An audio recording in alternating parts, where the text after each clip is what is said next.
Top of the morning, fight fans. This is Kurt DeVille with Counterpunch Boxing News, and I have some new news concerning Carl the Cobra Froch, Oleksandr Usyk, and Tyson Fury. Get this. Tyson Fury could be in for a 12-round disaster against Usyk, says Hall of Fame legend Carl Froch. Carl Froch has offered strong views on the state of the heavyweight division, most recently about Tyson Fury and Oleksandr Usyk. And recently, he said that Fury will have to be fit for 12 rounds, because if Usyk decides to stay out of range and box, not engage, just jab his stomach and jab his arms and jab his chest, then take what he can when he's in range, that could be a 12-round disaster for Tyson Fury. I think Tyson Fury would be too big for Usyk, but it's got to be an on-point Fury. It's got to be a Fury that's 100% on his game and fit for 12 rounds. If he gets too out of shape and he's out of the ring for too long, it gets past the point of no return, and all of a sudden, he's going to find himself in a hard fight against somebody who's bang average. Those are the words of Carl Froch, and let me counterpunch. Inactivity can defeat you. You can defeat you by being inactive.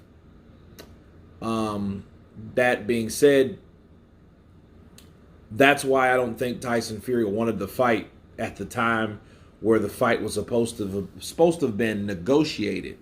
I think Tyson Fury knew that he wasn't ready. That's why he had to lie. Okay?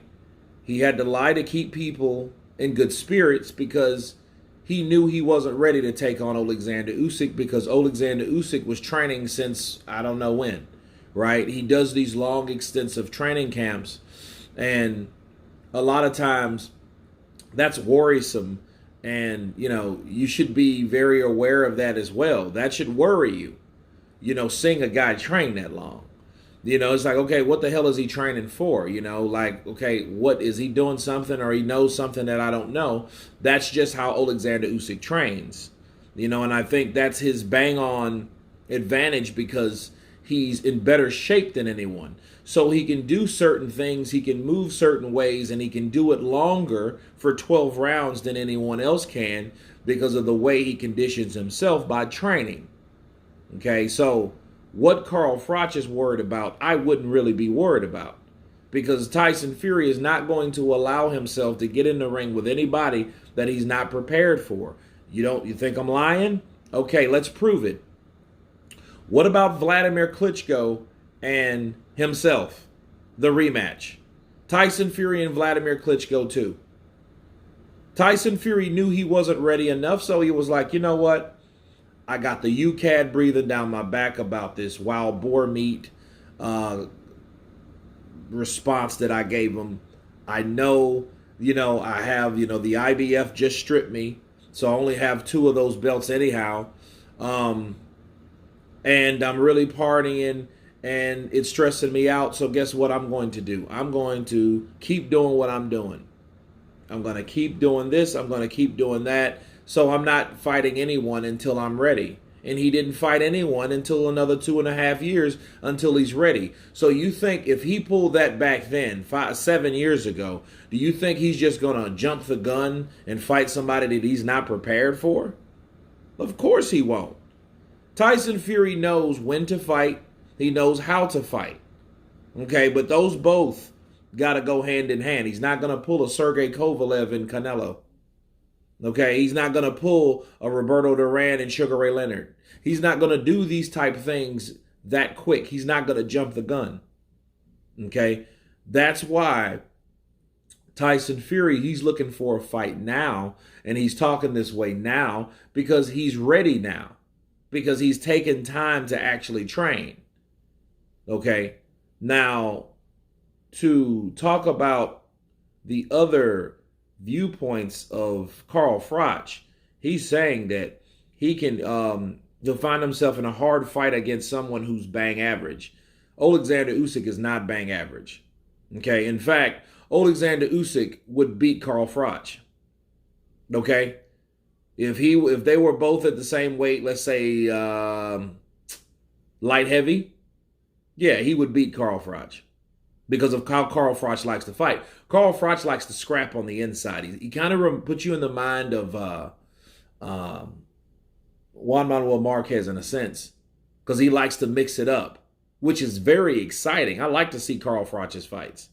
You know, even though I cringed against how he stopped Jermaine Taylor, but that was due to Jermaine Taylor not being in conditioning, you know, the way he's supposed to be. And Carl did what it took to show that he was great. Okay. But him saying that Oleksandr Usyk could just sit on the outside and do what he can do, I think he can, because I don't see Tyson Fury being able to land all the time like he did with Steve Cunningham in the rounds that he come close to stopping Steve Cunningham. I don't think Usyk's that defensively careless like that. You know, even if he was on the outside, he won't be able to do that with Usyk because Usyk is always on the defensive mind. But then at the same time, he believes in the yang and he believes in the yin and yang, because these guys will attack just as well as defend because they know it goes hand in hand. It's not like let me turn something on and let me turn something off, because a lot of fighters think like that. It's like they can't attack without defense. So that's not in conjunction. Okay, so, you know, Carl Froch knows what's going on with Tyson Fury and Oleksandr Usyk, but I think if Usyk was going to beat Tyson Fury, that would be the plan anyway. You know, unless, and here's the thing, Oleksandr Usyk will attack. We've seen that with Anthony Joshua, so he will attack just to put the stank on it. So he'll do more than just box you from the outside. No, he's not that obtuse. Okay, he's not that trivial. He's a guy that knows how to turn up the intensity, you know, to show and to prove the judges that he is the winner in that fight. But anyway, you guys tell me what you think of Carl Froch warning Tyson Fury that he could lose a 12-round fight against Oleksandr Usyk. Please subscribe, and you guys been Counterpunch. Peace!